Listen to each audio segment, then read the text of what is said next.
What is going on, you all? It's your boy Dom Kemp, and today we're back with another podcast for soccer. The Premier League is almost back, and we got some news stories for you all to talk about. So let's jump straight into it. Without further ado, I shouldn't be sounding this happy, but I am because I'm recording.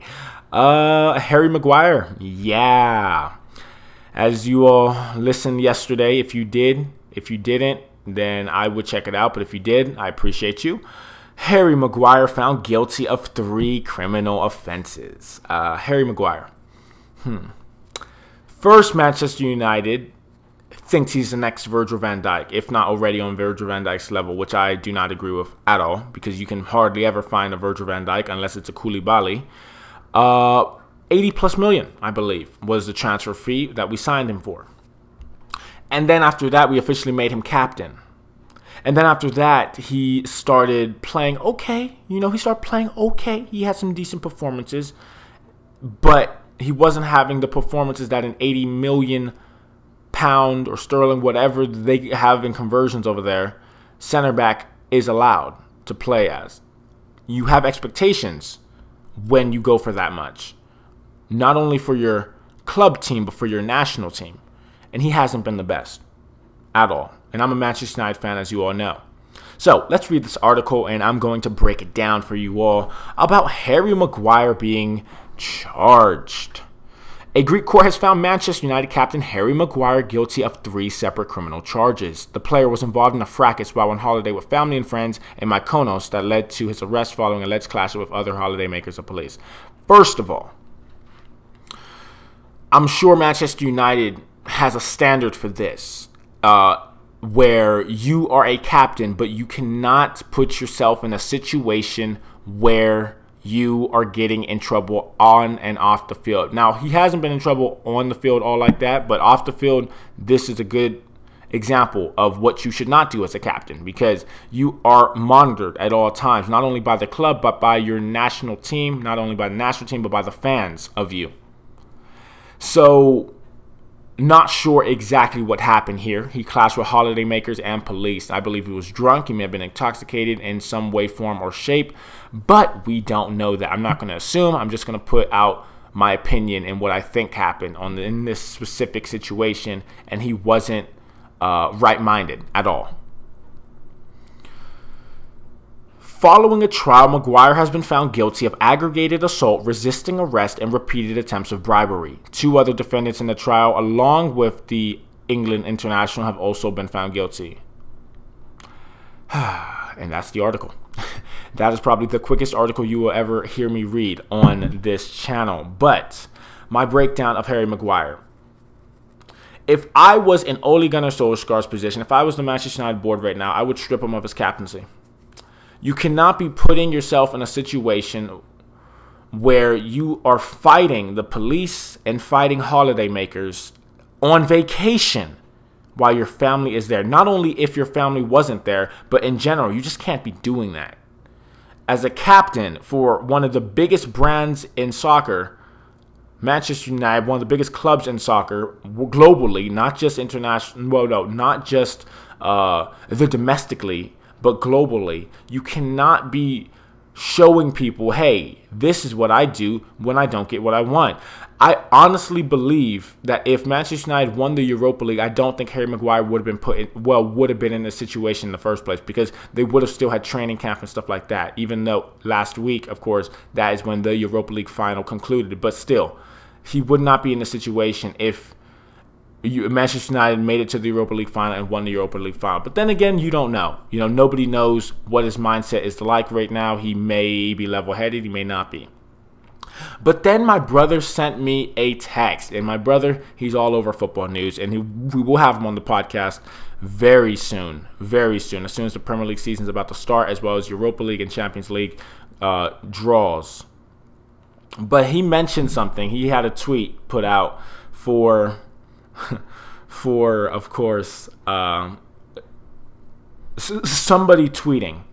It is Pogba Sr. at the Salt is here. One defender stops crimes, the other commits them, and people say our center-back partnership doesn't have balance. Victor Lindelof stopped a thief from stealing an elderly woman's bag in Sweden today and held him until police arrived. It literally is just opposite sides of the fence right there. That is not a coincidence that Victor Lindelof literally stopped someone from stealing an elderly woman's belongings, and then Harry Maguire is fighting police and other holidaymakers. Like, really? Like, how... Yes, it's a funny tweet, but it's also sad. You know, a player of his caliber, Harry Maguire, he's decent, he's not great. That is an honest opinion too. Even though Manchester United, I believe, finished with the best defense in the league somehow, I will attribute that unto Wan-Bissaka having to track back all the time, because Harry Maguire, we know, does not have pace. Victor Lindelof has some pace, but he tries attacking forward and getting the ball back quicker than staying back like a Harry Maguire type. But I'm going to move off that subject because Harry Maguire is a disappointment in my opinion. He should not be released just because of how much money Manchester United did put on him. But he should be stripped of his captaincy ban. Let me know in the comment section what you think about that, in my opinion, of course. But we move on. Manchester City. Manchester City's always finding ways to improve their team. Manchester City's always finding ways to exploit the system, as we know. Manchester City. But that can just be me being biased, and I'll accept that. But Manchester City's an interesting situation because they are finding ways to sign Lionel Messi. Now, this is an interesting subject because Manchester City already have players like Bernardo Silva, Riyad Mahrez, Raheem Sterling, had Leroy Sané. I believe he's been transferred. I believe. I'm not sure on that. But Lionel Messi to Manchester City would be a cheat code, because you already have Sterling on one side and then Messi on the other side, and then Aguero up front. That partnership between striker and right wing, Messi and Aguero, that would be insane. Do I want to see that? Sure, I would want to see Lionel Messi in the Premier League, but realistically, I don't think it would work. First of all, he does have a $700 million release clause. Second of all, the Premier League is physically demanding, in the sense of it is the most competitive league in the world, and two, a lot of the defenders are more physical with the strikers and forwards in this league. And I hate to say it, although Lionel Messi is still quick, he's not fast anymore as he once was. He's 33 years old. If you can't see it, then hey, that's on you. But Lionel Messi, although he had a phenomenal season, great player this season, the best player in Barcelona, the best player probably in the league this season for Barcelona, even though they did not win a single title, it would be an interesting swap. It would be an interesting move. But the thing about Manchester City, and I can't believe I'm saying this, even though I'm trying not to be extremely biased because I'm a Manchester United fan, Manchester City would have to get rid of young talent, regardless of if they want to sign Messi or not. Messi is a different caliber of player. Ronaldo is a different caliber of player. They're on an upper echelon than an Aguero, than a Raheem Sterling, than a Riyad Mahrez, a Bernardo Silva. They are on a higher level than those players. And Manchester City, if they were to sign Messi, would be a good fit, I feel like, but it would affect the growth of other young players. And I hate saying this about Manchester City and not wanting them to do this, because it will affect their future, I feel like. But that wouldn't be something I would want. My thing is, as a Manchester United fan, we already have Greenwood, Martial, Rashford. I'm going to be honest. Martial, I believe he's past his time with Manchester United. He should go somewhere else, but that's just my opinion. But Mason Greenwood was playing like right wing, right mid the whole season. Now imagine if Lionel Messi was there, we would have never seen Mason Greenwood actually perform at such a level where he was literally the main option at scoring. Of course, Bruno Fernandes was supplying, but Mason Greenwood creates his own shot. Left foot, right foot, doesn't matter. He doesn't even know what foot he is. So that is the example I provide. But like a player like Bernardo Silva, who I believe is 25, 26, he's still young, 7 years, 8 years younger than Messi. I can't see Manchester City wanting to sacrifice all their young talent just to bring in a player who's probably going to be there a year or two, because of how the Premier League is structured, and who may get even injured, but you're paying him all those wages. I don't know. That's just my personal opinion. Would I like to see Lionel Messi in the Premier League? Sure. But Manchester City better be careful, because if they are not, they will affect their long-term future, and they will not be as competitive, I feel like, in the future if they do sign Lionel Messi for 1, 2, 3 years. You know, it all depends, but I can't see the transfer deal happening anyway because of Lionel Messi's large release clause of $700 million. That is too much money. That is way too much money to spend on one player, even if it's the best player in the world, if not the greatest of all time. Okay. We're going to take a break, and I'll be back in 1 second. Okay, we are back like I never left. Thiago Silva to Chelsea. Now, this is a topic that I've been wanting to get in because many of the top Premier League clubs besides Liverpool are looking for center halves, are looking for center backs in their back line. So we got a Chelsea. We got, of course, Manchester United needs some other support other than just Lindelof, Harry Maguire. Obviously, if they keep Chris Smalling, that'll be a huge help. They still have Phil Jones and I believe Eric Bailly. But, yeah, Chelsea have been going on a spending spree. And Chelsea, because financial fair play is not a thing this year, they are going after everybody. Timo Werner, Hakim Ziyech, Kai Havertz even. We are seeing something from Chelsea that is going to be insane if it all glues together the correct way. What we need to remember is how Christian Pulisic performed at the end of the season. The left winger / right winger can play both sides of the field. How he performed at the end of the season, how he literally was the best player on Chelsea's team since the restart. The American talent, the American great, Christian Pulisic, he's still young, has plenty of time to grow within the Premier League system and understand how to play at a high level for a consistent rate.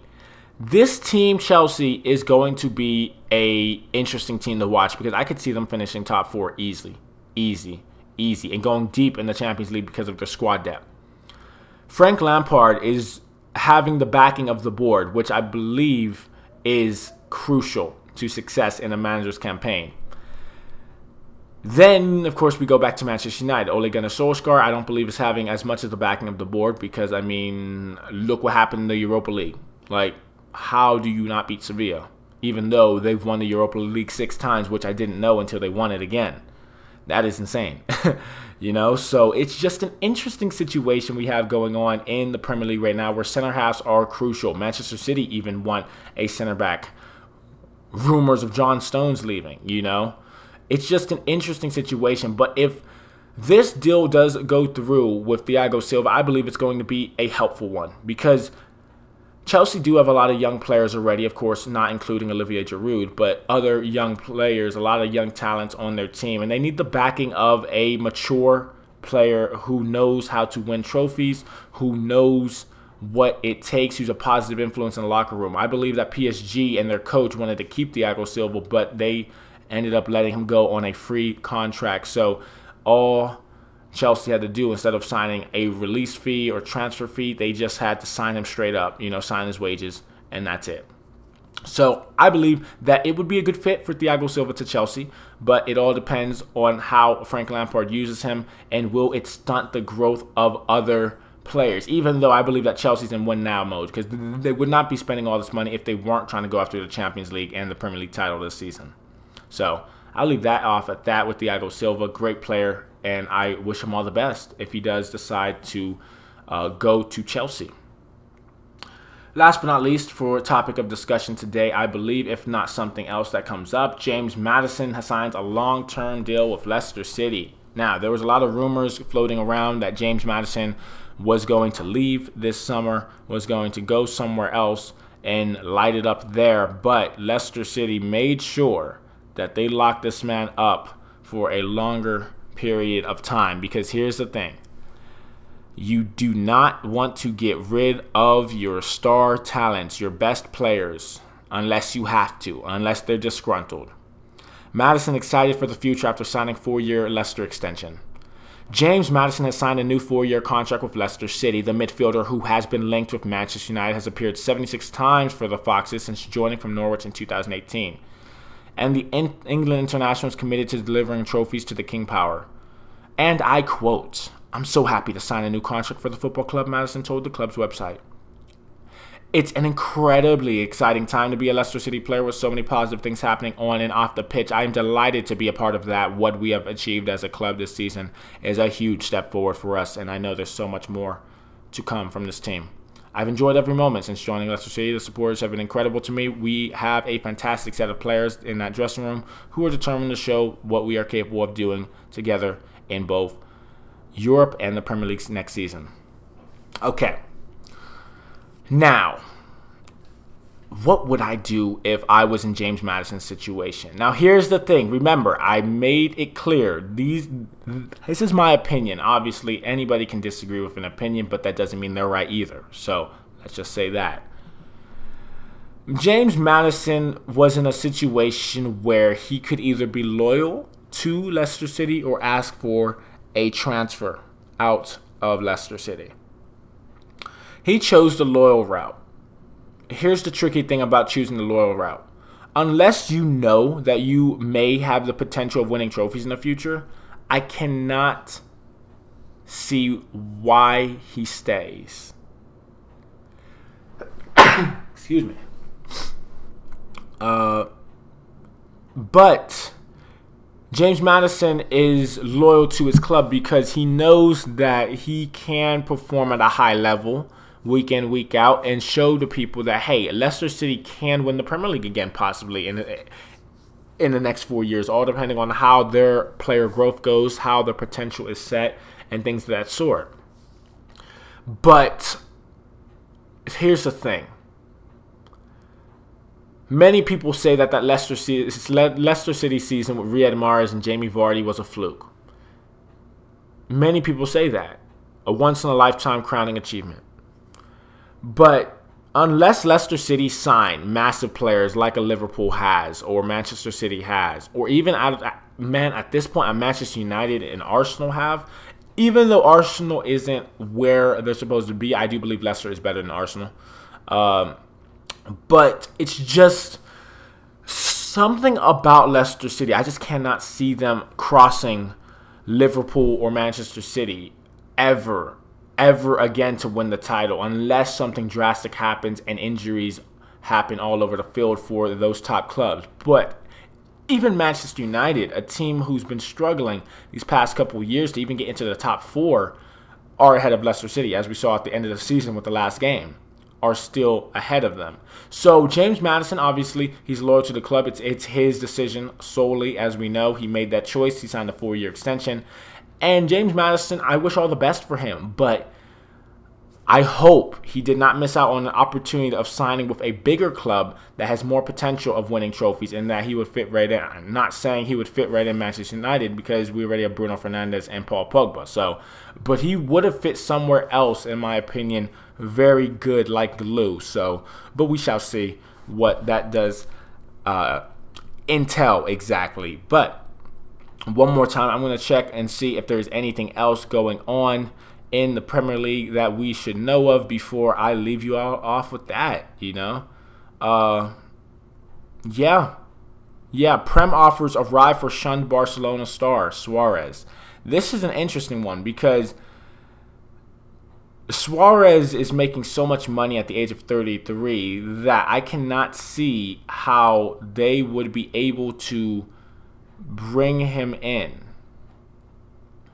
Just because he is 33, he doesn't have his pace anymore. He still has his finishing ability, as we know. But other than that, playing solely up front would not be ideal. I believe that Suarez at this point in time, he can play in a 2-striker formation. But that is a side point. Thank you all so much for listening to this podcast. If you enjoyed, please hit the thumbs up down below and subscribe to the channel if you are new. And I'll be talking to you all later. Peace.